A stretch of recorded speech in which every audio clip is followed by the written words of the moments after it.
my best statue. This is my best and favorite statue.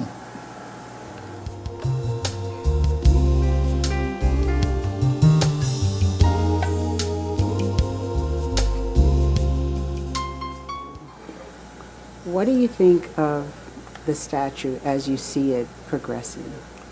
You know, oftentimes when you talk about things in concept, you have an idea, but to actually see the physical object coming to life is just truly amazing. When we first started talking about doing this project in honor of Miss Nina Miglionico, who was not only the first female councilman, but she was on the very first city council, you know, I could only think of one person that I knew had the skills and the talent to be able to capture the essence of who she was and what she really was all about. And you know, just to come down here and see the work in progress, it really puts joy in my heart to see that happen.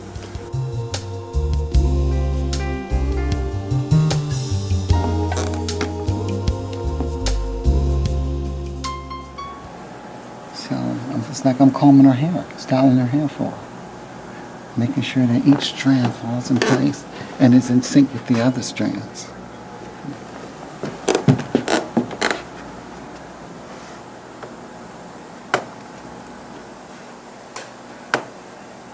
Well, if you're going to do a person, you have to bring their essence out. And detail is what gives it the essence of the person. The detail is what makes it three-dimensional, what makes it real, it makes it breathe. It's always in the detail. A lot of people can sculpt and do art, but it's the detail when you're doing fine art, and this is fine art. So you have to pay attention to detail.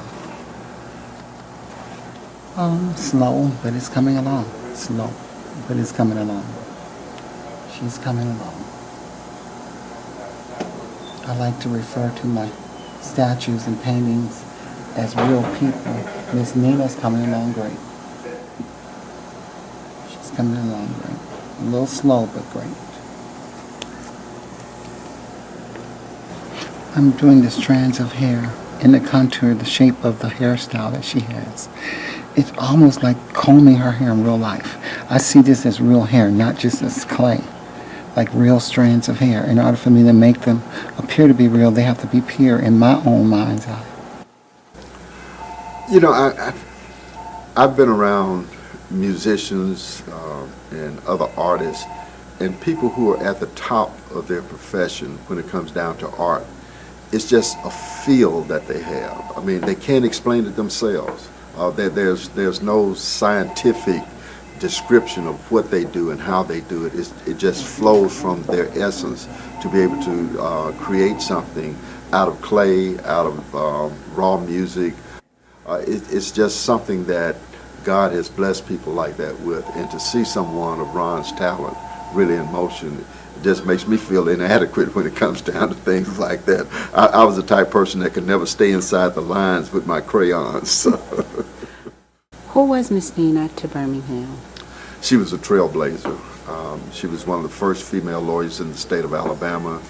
She stood up for civil rights. Her home had been, there was an attempt to bomb her home on a couple of occasions because of her stand in terms of overturning the segregated society that we lived in.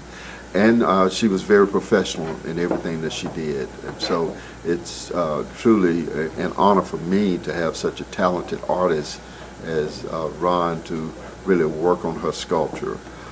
My friends at the Italian community that we've been talking to all along during this process, they are so excited about it.